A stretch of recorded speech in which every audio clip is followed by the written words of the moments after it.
Hello friends, 8ാം ക്ലാസ്സിലെ ബയോളജിയിലെ നട്ടുനനയ്ക്കാം നന്മകൾ കൊയ്യാം എന്ന പാഠഭാഗമാണ് നമ്മൾ ഡിസ്കസ് ചെയ്യുന്നത്. ഫുൾ ചാപ്റ്റർ വിത്ത് എല്ലാ ക്വസ്റ്റ്യൻ ആൻഡ് ആൻസേഴ്സും നമ്മൾ നോക്കും. 3 പാർട്ടുകളായിട്ടാണ് വീഡിയോ അപ്ലോഡ് ചെയ്യുക. ഇത് ആദ്യ പാർട്ടാണ്. നമ്മുടെ പാഠഭാഗം ആരംഭിക്കുന്നത് തന്നെ ഒരു വിദ്യാർത്ഥി കർഷകൻ്റെ അനുഭവക്കുറിപ്പിലൂടെയാണ്. 8ാം ക്ലാസ്സിലെ ഒരു വിദ്യാർത്ഥി, അച്ഛനും അമ്മയും സഹോദരി ഉൾപ്പെട്ടതാണ് കുടുംബം. വീടും 15 സെൻറ്റ് പുരയിടമാണ് ഉള്ളത്. പഠന പ്രവർത്തനങ്ങളുടെ ഭാഗമായി സ്കൂളിൽ നിന്ന് കൃഷിത്തോട്ടം സന്ദർശിച്ചപ്പോഴാണ് കൃഷിയോടുള്ള താല്പര്യം ഉണ്ടായത്. തുടർന്ന് കാർഷിക മേഖലയിലെ വിദഗ്ധരുമായി ബന്ധപ്പെട്ട് വിവരങ്ങൾ ശേഖരിച്ചും സ്ഥലപരിമിതി കണക്കിലെടുത്ത് കൃത്യമായ ആസൂത്രണത്തോടു കൂടി കൃഷി ചെയ്യുകയും ചെയ്തു. പയർ, പാവയ്ക്ക, വഴുതന, വെണ്ട തുടങ്ങിയവയ്ക്കായിരുന്നു പ്രധാന കൃഷിയിനങ്ങൾ. വീട്ടിൽ ആവശ്യം കഴിഞ്ഞ് പച്ചക്കറികൾ വിൽക്കാനും ഒരാഴ്ചയിൽ ഇങ്ങനെ ഏകദേശം 2000 രൂപ വരെ സമ്പാദിക്കാനും സാധിക്കുന്നുണ്ട്. കൃഷിഭവൻ, ഗ്രാമപഞ്ചായത്ത് ഭരണസമിതി, കൃഷി സഹകരണ സംഘം എന്നിവയുടെ നിർലോഭമായ പിന്തുണയും സഹായവും ലഭിക്കുന്നുണ്ട്. അടുത്ത കാലത്തായിട്ട് ഓൺലൈൻ സേവനങ്ങളും പ്രയോജനപ്പെടുത്തി വരുന്നുണ്ട്. അതിനുശേഷം കുറച്ച് പത്രവാർത്തകളാണ് തന്നിട്ടുള്ളത്. ടാപ്പിയോക്ക പ്ലക്കറിന് പേറ്റന്റ് തേടി സ്കൂൾ വിദ്യാർത്ഥി, വാഴയിലയിലെ വിജയം, വിദ്യാർത്ഥിനിയുടെ ഇലക്കറിക്കട, മഞ്ഞൾ കൃഷിയിലൂടെ സംരംഭകനായി, ഗന്ധകശാലയ്ക്ക് പുതിയ ബ്രാൻഡ്. ഈ പത്രവാർത്തകളിൽ നിന്ന് പുതുതായിട്ട് എന്തെല്ലാം കാര്യങ്ങളാണ് മനസ്സിലായത്? പുതുവഴികൾ തിരഞ്ഞെടുക്കുവാൻ കർഷകരെ പ്രേരിപ്പിച്ച സാഹചര്യങ്ങൾ എന്തൊക്കെയാവാം? കാലാവസ്ഥയിൽ വന്ന മാറ്റങ്ങൾ, മണ്ണിൻ്റെ സ്വഭാവത്തിൽ വന്ന മാറ്റങ്ങൾ, വിപണിയിലെ ആവശ്യകതയും ലാഭസാധ്യതയും, രോഗങ്ങളും കീടബാധയും വർദ്ധിച്ചത്, കൂടുതൽ വിളവ് ലഭിക്കാനുള്ള ആവശ്യം. കൃഷി ലാഭകരമാക്കാൻ മറ്റെന്തെല്ലാം സാധ്യതകളുണ്ട്? മെച്ചപ്പെട്ട വിത്തുകൾ ഉപയോഗിക്കുക, ജൈവകൃഷി മിശ്രകൃഷിയും നടത്തുക, യന്ത്രവൽക്കരണം വർദ്ധിപ്പിക്കുക, കൃഷിയോടൊപ്പം അനുബന്ധ തൊഴിൽ, പശുപരിപാലനം, മത്സ്യകൃഷി, താറാവ് കൃഷി തുടങ്ങിയ അനുബന്ധ തൊഴിലുകളും ചെയ്യുക, ഉൽപ്പന്നങ്ങൾ നേരിട്ട് വിപണനം ചെയ്യുക. പുതിയൊരു സംരംഭം തുടങ്ങുന്നവർക്ക് എന്തൊക്കെ സഹായങ്ങൾ ലഭിക്കാൻ സാധ്യതയുണ്ട്? ഓൺലൈൻ സംവിധാനം വഴി രോഗകീടബാധ വിവരശേഖരണത്തിനും പരിഹാരത്തിനും സാധിക്കും. കാലാവസ്ഥാ പ്രവചനങ്ങളും സംശയ നിവാരണത്തിനൊക്കെ ഓൺലൈൻ സംവിധാനങ്ങൾ ആശ്രയിക്കാം. സഹകരണ സംഘങ്ങളിൽ നിന്ന് കുറഞ്ഞ പലിശയിൽ വായ്പകൾ ലഭിക്കും. വളം, വിത്ത് വിതരണം, വിപണനം, കുടുംബാംഗങ്ങളിൽ നിന്ന് സാമ്പത്തിക സഹായങ്ങളും കായികാധ്വാനവും പ്രോത്സാഹനവും ലഭിക്കും. സബ്സിഡികളും അംഗീകാരവും വിപണന സൗകര്യങ്ങളും തദ്ദേശ സ്വയംഭരണ സ്ഥാപനങ്ങളിലൂടെ ലഭിക്കും. മികച്ച വിത്തുകളും തൈകളും കൃഷിഭവനിൽ നിന്ന് നൽകും. അതുപോലെ മണ്ണ് പരിശോധന, പരിശീലന പരിപാടികൾ. പൊതുസംരംഭകരെ സഹായിക്കുവാൻ സർക്കാരിൻ്റെ ആഭിമുഖ്യത്തിൽ എന്തെല്ലാം പരിപാടികളുണ്ട്? കാർഷിക മേഖലയിലെ നൂതന ആശയങ്ങളുമായി വരുന്നവർക്ക് സഹായം നൽകുന്ന startup mission, Kerala agro business corporation, കുറഞ്ഞ പലിശയിൽ കാർഷിക ലോണുകൾ ലഭ്യമാക്കുന്ന വായ്പാ സൗകര്യങ്ങൾ. കൃഷി ചെയ്യാൻ സ്ഥല സൗകര്യമില്ല എന്ന് പരിതപിക്കുന്നവർക്കുള്ള ഒരു ചൂണ്ടുപലകയാണ് നമ്മുടെ കുട്ടി കർഷകൻ മുന്നോട്ട് വയ്ക്കുന്ന മാതൃക. എങ്ങനെയൊക്കെയാണ് കുട്ടി കർഷകൻ കൃഷി ചെയ്തിട്ടുണ്ടാവുക? ചാക്കിലെ കൃഷി ടെറസിലും പരിമിതമായ സ്ഥലങ്ങളിലും എളുപ്പത്തിൽ ചെയ്യാൻ വേണ്ടി പറ്റും. ഏതാനും വർഷങ്ങൾ കഴിയുമ്പം ഗ്രോ ബാഗുകളോ ചാക്കുകളോ ദ്രവിച്ച് പോകാൻ സാധ്യതയുണ്ട്. അതുപോലെ വേരുകൾ നന്നായിട്ട് പടരുന്ന വലിയ തരം സസ്യങ്ങൾ ഇങ്ങനെ വളർത്താൻ പ്രയാസമാണ്.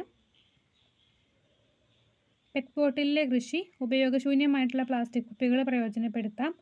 ചെടികൾക്ക് വളരാൻ കുറഞ്ഞ അളവിൽ മാത്രമേ മണ്ണ് ലഭിക്കുകയുള്ളൂ. അതുകൊണ്ട് നമ്മൾ ഇടയ്ക്കിടയ്ക്ക് നനയ്ക്കുകയും വളം നൽകുകയും ഒക്കെ വേണ്ടി വരും. ചെടികൾക്കും പച്ചക്കറികൾക്കും അനുയോജ്യമാണ് ചെടിച്ചട്ടികളിലെ കൃഷി. വേരുകൾ പടരുന്ന വലിയ തരം സസ്യങ്ങൾ ഇങ്ങനെ വളർത്താൻ പ്രയാസമാണ്. അക്വാപോണിക്സ്, ഒരേ സമയം പച്ചക്കറികളും മത്സ്യങ്ങളും വളർത്താം. വെള്ളം വളരെ കുറച്ച് മതിയാകും. പൂർണ്ണമായും ജൈവ രീതിയിലുള്ള കൃഷിയാണ്. ഇതിനാവശ്യമായിട്ടുള്ള സാങ്കേതിക സജ്ജീകരണങ്ങൾക്ക് തുടക്കത്തിൽ വലിയ ചിലവ് വേണ്ടിവരും. ടാങ്ക്, മോട്ടോർ, പൈപ്പ് തുടങ്ങിയവയ്ക്കൊക്കെ ആദ്യം ചിലവ് വേണ്ടിവരും. കൃത്യമായിട്ടുള്ള മേൽനോട്ടവും വൈദ്യുതിയും ആവശ്യമാണ്. അടുത്തത് വെർട്ടിക്കൽ ഫാമിങ്. പിന്നെ ടെറസിലെ കൃഷി, വീടിൻ്റെ മുകൾ ഭാഗം ഫലപ്രദമായിട്ട് പ്രയോജനപ്പെടുത്താം. ധാരാളം സൂര്യപ്രകാശം ലഭിക്കുന്നത് വിളവ് കൂട്ടാൻ സഹായിക്കും. വേനൽക്കാലത്ത് അമിതമായ ചൂട് മൂലം ചെടികൾ വാടിപ്പോകാണ്ട് ശ്രദ്ധിക്കണം. ടെറസിന് ബലക്ഷയം ഉണ്ടാവാണ്ടിരിക്കാനും നമ്മൾ ശ്രദ്ധിക്കണം. ഇനി വെർട്ടിക്കൽ ഫാമിങ്ങിനെ പറ്റിയാണ് നോക്കുന്നത്. സ്ഥലപരിമിതി മറികടക്കാൻ എങ്ങനെ സഹായിക്കുന്നു, പ്രകാശ ലഭ്യത ഉറപ്പുവരുന്നത് എങ്ങനെ, ജലവിനിയോഗം കുറയ്ക്കാൻ സഹായിക്കുന്നത് എങ്ങനെ, നിർമ്മാണ ചെലവ് തുടങ്ങിയ കാര്യങ്ങൾ നോക്കുകയാണ്. പരമ്പരാഗതമായിട്ട് നമ്മൾ നിലത്ത് കൃഷി ചെയ്യുന്നതിന് പകരം, സാധാരണ രീതിക്ക് മണ്ണിലോ നിലത്തൊക്കെ കൃഷി ചെയ്യുന്നതിന് പകരം തട്ടുതട്ടുകളായിട്ട് മുകളിലേക്ക് അടുക്കി വെച്ച സംവിധാനങ്ങളിൽ വിളകൾ വളർത്തുന്ന രീതിയാണ് വെർട്ടിക്കൽ ഫാമിംഗ് എന്നുള്ളതുകൊണ്ട് ഉദ്ദേശിക്കുന്നത്.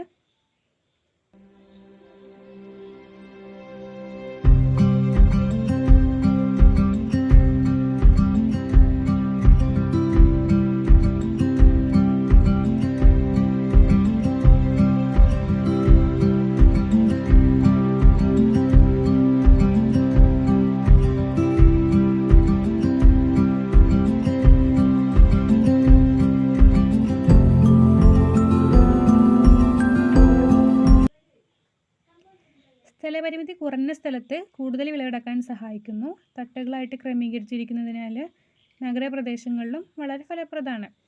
ഇതിൽ പ്രധാനമായിട്ടും ഹൈഡ്രോപോണിക്സ്, മണ്ണില്ലാണ്ട് വെള്ളത്തിൽ വളർത്തുന്ന രീതിയാണ് ഹൈഡ്രോപോണിക്സ്. എയറോപോണിക്സ് എന്ന് പറഞ്ഞാൽ വായുവിൽ വേരുകൾ നിർത്തി പോഷകങ്ങൾ തളിക്കുന്ന രീതിയാണ്. ഇത് രണ്ടും നമുക്ക് വെർട്ടിക്കൽ ഫാമിങ്ങിൽ പ്രയോജനപ്പെടുത്താം. കൃത്രിമമായ വെളിച്ചം, താപനില, ജലം എന്നിവ നൽകി കാലാവസ്ഥാ വ്യതിയാനങ്ങൾ അതിജീവിച്ച് വർഷം മുഴുവൻ കൃഷി ചെയ്യാൻ വേണ്ടി സാധിക്കും. തട്ടുകളായി മുകളിലേക്ക് കൃഷി ചെയ്യുന്നത് വഴി കുറഞ്ഞ ഭൂവിസ്തൃതിയിൽ കൂടുതൽ ചെടികൾ വളർത്താം. എല്ലാ തട്ടുകളിലും സൂര്യപ്രകാശം കൃത്യമായി ലഭിക്കുന്ന രീതിയിലോ അല്ലെങ്കിൽ കൃത്രിമ വെളിച്ചം ഉപയോഗിച്ചോ പ്രകാശ ലഭ്യത ഉറപ്പാക്കാം. തുള്ളി നന, ഡ്രിപ്പ് ഇറിഗേഷൻ പോലുള്ള സംവിധാനങ്ങൾ വഴി ജലനഷ്ടം കുറയ്ക്കാൻ വേണ്ടി പറ്റും. PVC പൈപ്പുകൾ, പ്ലാസ്റ്റിക് കുപ്പികൾ എന്നിവ ഉപയോഗിച്ച് കുറഞ്ഞ ചെലവിലും ഇത് സജ്ജീകരിക്കാവുന്നതാണ്. വളപ്രയോഗം. കൃഷി ചെയ്യുമ്പോൾ വളപ്രയോഗം നടത്താറുണ്ട് അല്ലേ? എന്താണ് വളപ്രയോഗത്തിൻ്റെ ആവശ്യകത? സസ്യങ്ങൾക്ക് ആവശ്യമായ മൂലകങ്ങൾ മണ്ണിൽ നിന്നാണ് ലഭിക്കുന്നത്.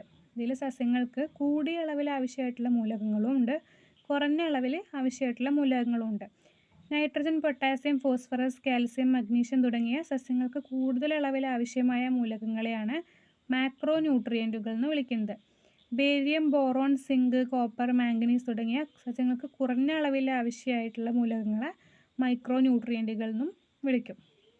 വിളകൾക്ക് വളരാൻ ആവശ്യമായ എല്ലാ മൂലകങ്ങളുടെയും ലഭ്യത ഉറപ്പുവരുത്തുവാനാണ് വളപ്രയോഗം നടത്തുന്നത്. നടീലിന് മുമ്പോ ശേഷമോ ചില വളങ്ങൾ കൃഷിയിടത്തിൽ വിതറും. മറ്റ് ചിലവ ചെടികളുടെ വേരുകൾക്ക് സമീപം നൽകും. ദ്രാവക രൂപത്തിലുള്ള വളങ്ങൾ ഇലകളിൽ തളിക്കുകയും മറ്റ് ചിലവ വെള്ളത്തിൽ കലർത്തി വിളകളിൽ സ്പ്രേ ചെയ്യാറുണ്ട്. വിളയുടെയും മണ്ണിൻ്റെയും തരം അനുസരിച്ചാണ് ഏത് രീതി തിരഞ്ഞെടുക്കണം, ഏത് രീതി ഉപയോഗിക്കണം എന്ന് തീരുമാനിക്കുന്നത്. വളങ്ങൾ. ജൈവവളങ്ങളും കൃത്രിമ വളങ്ങളും ജീവാണുവളങ്ങളും നാനോവളങ്ങളും ഒക്കെ ഉണ്ടല്ലേ. ജൈവവളങ്ങളിൽ ഉൾപ്പെടുന്നത് എന്തൊക്കെയാണ്? കാലിവളം, നമ്മുടെ ചാണകം, കോഴിക്കാഷ്ടം, കമ്പോസ്റ്റ്, ചാരമൊക്കെ ജൈവവളങ്ങളിൽ ഉൾപ്പെടുന്നതാണ്. ജൈവാവശിഷ്ടങ്ങൾ മണ്ണിൻ്റെ ഘടനയ്ക്കോ വിഘാടകർക്കോ ദോഷം ചെയ്യുന്നില്ല. വിഘാടകർ ഇവയിൽ നിന്ന് സ്വതന്ത്രമാക്കുന്ന പോഷകങ്ങളാണ് സസ്യങ്ങൾക്ക് ലഭിക്കുക. പോഷകങ്ങൾ അളവിൽ കുറവായിരിക്കും. അതുപോലെ വിഘടന പ്രക്രിയയ്ക്ക് ഒരുപാട് കാലതാമസം എടുക്കും. കൃത്രിമ വളങ്ങൾ. Ammonium phosphate, urea, ammonium sulphate. മണ്ണിലെ പോഷകമൂല്യം വർദ്ധിപ്പിക്കുവാനായി കൃത്രിമമായിട്ട് നിർമ്മിച്ചുപയോഗിക്കുന്നതാണ് കൃത്രിമ വളങ്ങൾ. സസ്യങ്ങൾക്ക് എളുപ്പത്തിൽ ആഗിരണം ചെയ്യാൻ കഴിയും. അമിതമായ വളപ്രയോഗം മണ്ണിൻ്റെ ഘടനയ്ക്കും വിഘാടകർക്കും ദോഷം ചെയ്യാം. ജീവാണുവളം. Rhizobium, azospirillum, mycorrhiza. Nitrogen, phosphorus എന്നിവയുടെ സ്ഥിരീകരണത്തിന് സഹായിക്കുന്ന സൂക്ഷ്മജീവികളെ മണ്ണിൽ ചേർക്കുന്നു. മണ്ണിൻ്റെ ഘടനയ്ക്കും വിഘാടകർക്കും ദോഷമൊന്നും ചെയ്യുന്നില്ല. നാനോ വളങ്ങൾ. Nano urea, nano phosphate, nano magnesium sulphate, nano കണിക രൂപത്തിലുള്ള കൃത്രിമ വളങ്ങളാണ് നാനോ വളങ്ങൾ. സസ്യങ്ങൾക്ക് എളുപ്പത്തിൽ ആഗിരണം ചെയ്യാൻ കഴിയും. മറ്റ് വളങ്ങളെ അപേക്ഷിച്ച് വളരെ ചുരുങ്ങിയ അളവിൽ മതി. കൃത്രിമ വളങ്ങളെ പോലെ മണ്ണിൻ്റെ രാസഘടനയെ മാറ്റുന്നില്ല. മണ്ണിന് വലിയ കേടില്ല.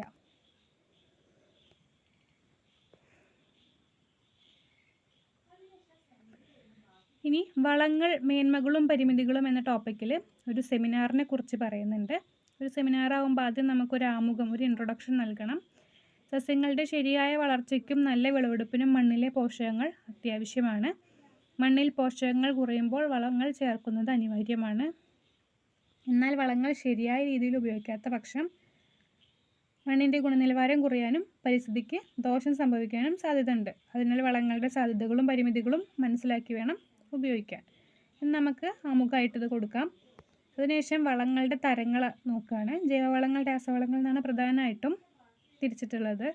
അതിൽ ജൈവവളങ്ങളുടെ സാധ്യതകളും പരിമിതികളും രാസവളങ്ങളുടെ സാധ്യതകളും പരിമിതികളും നോക്കും. ജൈവവളങ്ങൾക്ക് ഉദാഹരണങ്ങൾ എന്തൊക്കെയാണ്? ചാണകവളം, compost, leaf compost, vermicompost. ജൈവവളങ്ങളുടെ സാധ്യതകൾ: മണ്ണിൻ്റെ ഘടന മെച്ചപ്പെടുത്തും, മണ്ണിലെ ജലധാരണ ശേഷി വർദ്ധിപ്പിക്കും, മണ്ണിൽ സൂക്ഷ്മജീവികളുടെ പ്രവർത്തനം കൂട്ടും, ദീർഘകാലം മണ്ണിൻ്റെ ഉർവരത നിലനിർത്തും, പരിസ്ഥിതിക്ക് സൗഹൃദമാണ്. പരിമിതികൾ: പോഷകങ്ങൾ മന്ദഗതിയിൽ ലഭിക്കുന്നു, വലിയ അളവിൽ ആവശ്യമാണ്, സംഭരണം പ്രയാസകരമാണ്, ചിലപ്പോൾ നല്ല ദുർഗന്ധം ഉണ്ടാവാം. യൂറിയ, സൂപ്പർ ഫോസ്ഫേറ്റ്, പൊട്ടാഷ്യം ഒക്കെയാണ് രാസവളങ്ങൾക്ക് ഉദാഹരണം. പോഷകങ്ങൾ വേഗത്തിൽ ലഭിക്കും, ചെറിയ അളവിൽ മതി, വിളവെടുപ്പ് വേഗത്തിൽ വർദ്ധിപ്പിക്കുന്നു. രാസവളങ്ങളുടെ പരിമിതികൾ: അത് അധികമായിട്ട് ഉപയോഗിച്ചാൽ മണ്ണിൻ്റെ ഗുണം കുറയും, ജലമലിനീകരണം ഉണ്ടാവും, മണ്ണിലെ സൂക്ഷ്മജീവികൾക്ക് ദോഷം ചെയ്യാം, ദീർഘകാലം ഉപയോഗിച്ച മണ്ണ് കട്ടിയാവാനും രാസഘടന മാറാനൊക്കെ സാധ്യതയുണ്ട്. മണ്ണ് പരിശോധനയും വളപ്രയോഗവും: മണ്ണിൽ ഏത് പോഷകങ്ങൾ കുറവാണെന്നറിയാൻ മണ്ണ് പരിശോധന നടത്തണം.